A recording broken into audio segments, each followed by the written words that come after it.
सभी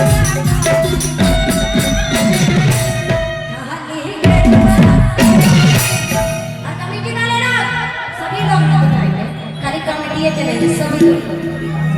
आप लोग ना जाए के है बोल कहाँ जब ये सब अपना अपना नहीं है ये लोग पैसा नहीं है तो फिर दिक्कत हो जाएगी। अच्छा पैसा नहीं है कोई बात नहीं है घर से लेके आप कल के मान एक प्रधान जी के घर से ले चलिए ये लोग समझदार है।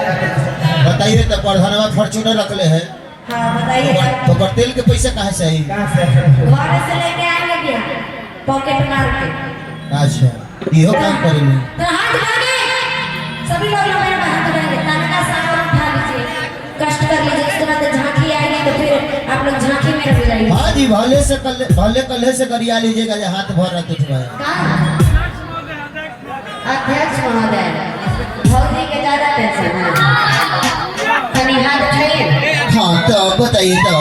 अच्छा भगवान सीधे दे दिए उठाइए अभी अभी से हाथ उठाएंगे चाची जी लोग बाप रे अच्छा ठीक है। अच्छा ऐसा है भैया कहते हैं कि देखिए तो कितना सुंदर लग रहा है एक जोड़ी है। एक लग रहा है सोनपुर मिला के घोड़ी है तो एक लग रहा है कि घोड़ी है। आपको देखने लग रहा है कि आप घोड़ी हैं। अरे आपको क्या मालूम? उठा के हाथ और ताली बजा के तब तक